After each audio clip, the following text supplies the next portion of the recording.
Today, I want to show you something very interesting and quite unique in bioinformatics research, RNA structure analysis. Recently, I came across a newly published article in Nucleic Acids Research about a tool called ShapeRNA. What makes this tool interesting is that it does not only predict RNA secondary structure, it combines RNA folding, chemical probing data, ensemble prediction, and functional annotation in one web platform. So in this session, we will first understand why this tool is useful, and then we will open ShapeRNA and see how the workflow actually works. RNA structure dictates how genes are regulated after transcription. The standard approach relies on calculating the minimum free energy or MFE, but in a living cell, RNA transcripts do not lock into one optimal state. They exist as dynamic ensembles, multiple different conformations coexisting and shifting simultaneously. Purely sequence-based predictions often miss these functional alternatives. Before tools like this, researchers often had to use separate software for sequence folding, chemical probing data, ensemble analysis, and functional mapping.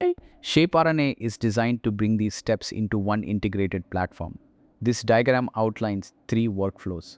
First, sequence-based prediction folds an RNA string into a minimum free energy structure. Second, processing chemical reactivity profiles applies experimental constraints.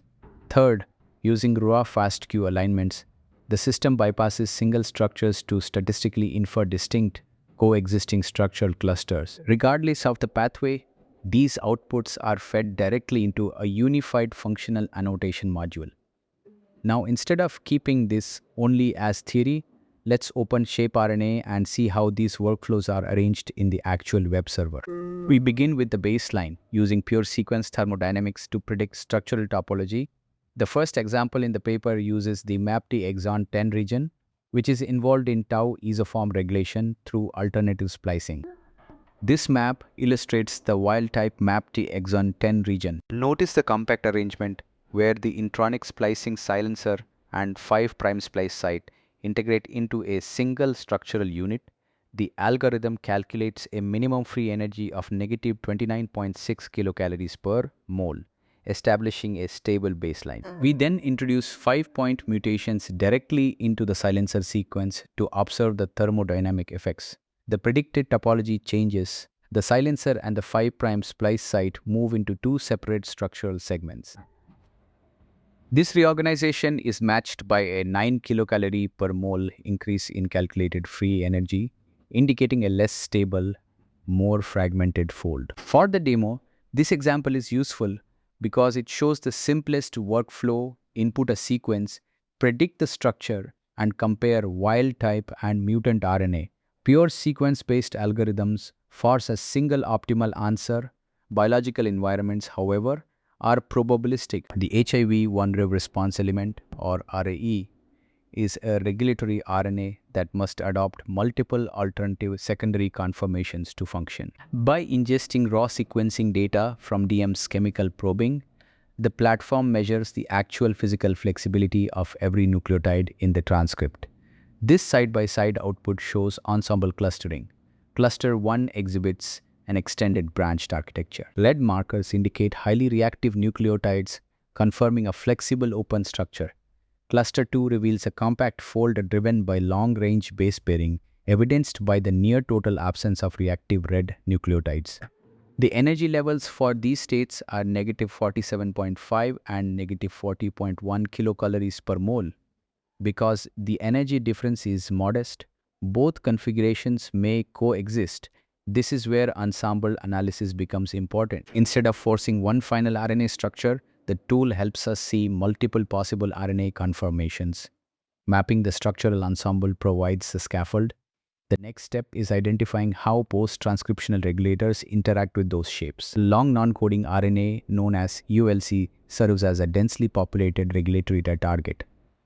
The framework queries external databases such as SRAMP and miRDB and overlays their predicted binding profiles directly onto the folded secondary structure. We can now observe the spatial distribution of M6A methylation sites, microRNA seed regions, and RNA-binding protein interaction motifs.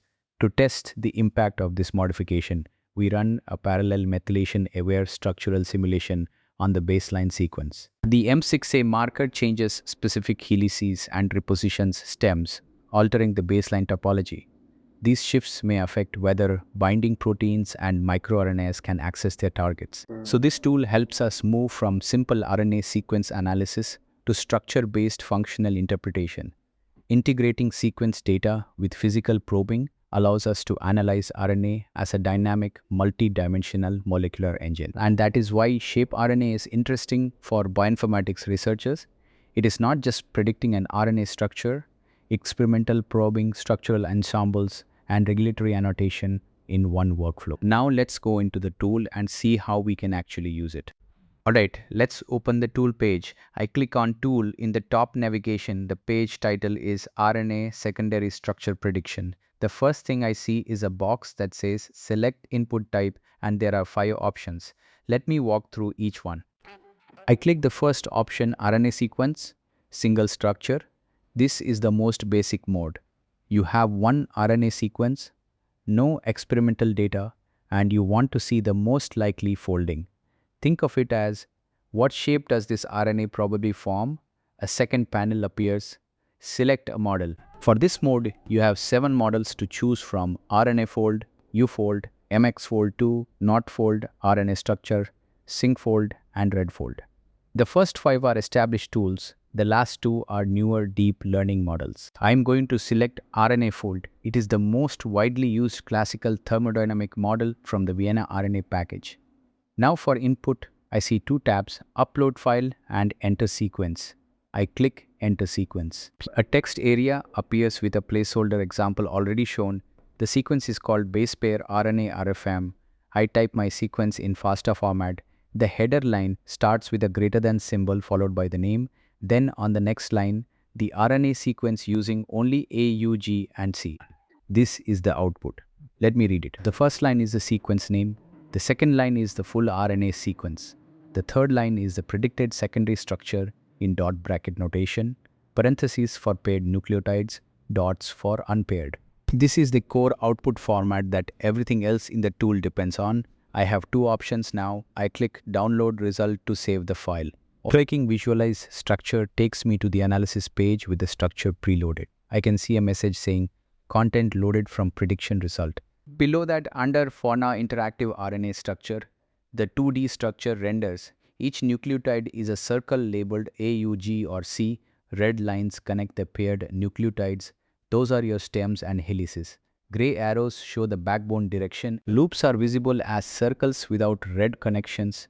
This is fully interactive. I can zoom in with my mouse scroll wheel. I can drag individual nucleotides to rearrange the layout. And I can see every single nucleotide position and its pairing status. This is already publication quality. I can use it directly in a paper. I go back to the tool page. I click the second option, RNA Sequence Structure Ensemble. The model panel changes immediately. Now I only have 2 models, fold and linear sampling. These are partition function and probabilistic sampling algorithms designed specifically for ensemble analysis. They do not force one single best answer. They explore many different possible foldings and return multiple structures representing the full probability landscape. Same input process, paste a FASTA sequence, click Submit. The output is now multiple dot bracket structures listed one after another for the same sequence. Each one is a different conformation that could coexist under physiological conditions. After downloading, when I click Visualize Structure, I can pick any one of those structures to render. And I have an additional option, Structure Comparison, which lets me pick 2 of those conformations and compare them side by side as arc diagrams. Back on the tool page, I click Option 3, RNA Sequence plus Reactivity File. Single structure. The model panel now shows 4 models: RME, fold-seq, RNA fold, and RNA structure. These 4 specifically support experimental constraint input. The input area now has 2 separate boxes. The first is the FASTA sequence, same as before. The second is the reactivity data box. The format shown is simple. Position number, then the reactivity value, 1 line per nucleotide, like 1 then 0.1, 2 then 0.2, and so on. These values come from Shape or DMS experiments. where higher values mean the nucleotide is flexible and unpaired, and lower values mean it is constrained in a helix. Critical detail: any position without a measurement must be written as Na, not 0. 0 means low reactivity, which is a real signal. Na means no data. Mixing those up will bias your structure prediction. This mode gives you one structure that is guided by real experimental data, not just thermodynamics. The output is the same dot bracket format, but now it reflects what your actual RNA looks like in the lab.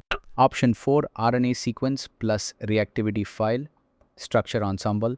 Now I have two models, R sample and linear sampling. Same dual input FASTA plus reactivity data, but the output is multiple experimental constraint structures. You are exploring the full ensemble, but now every structure in that ensemble is guided by real probing data. Option 5, RNA sequence plus FASTQ file. The model options change to Seismic and Draco, two algorithms specifically designed for sequencing-based ensemble inference. The input area now has three sections: the FASTA sequence at the top, and then a FASTQ section below it. The FASTQ format is shown at sign, then the read ID, then the raw sequence, then a plus sign, then the quality scores. Three important notes shown directly on the page. Paired end reads require both R1 and R2 files. Compressed.gz files are supported, and the file size must not exceed 50 megabytes.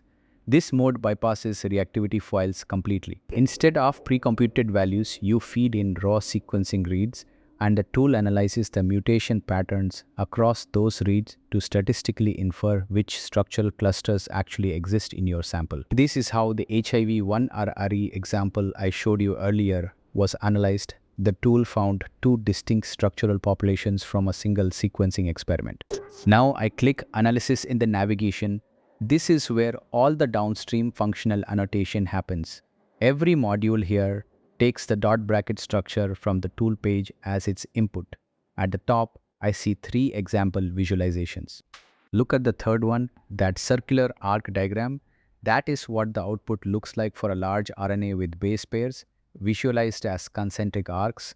Red dots mark M6A sites, black dots mark everything else. Below the examples is a drop-down.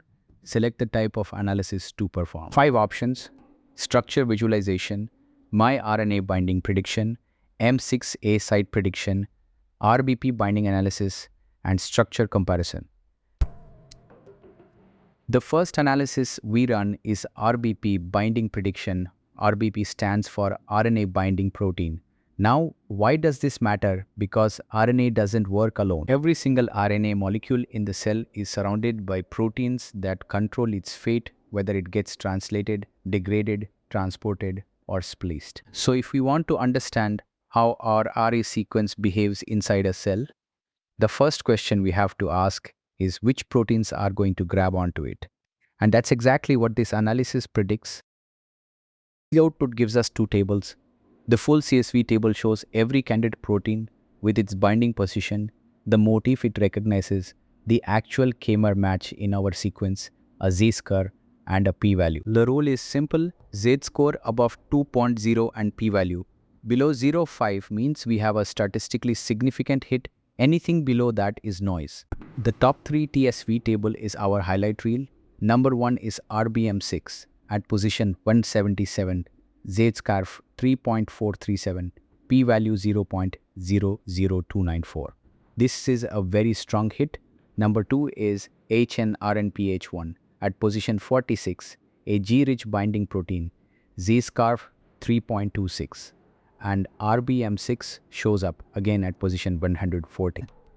The fact that RBM6 appears twice tells us it has two docking sites on this RNA. That's biologically very significant and worth experimental follow-up. The second analysis is microRNA binding prediction. Now, microRNAs are small non-coding RNA molecules, about 22 nucleotides long, and their job is to silence genes. They do this by binding to complementary sequences on target, mRNAs, and recruiting proteins that either block translation or destroy the mRNA entirely.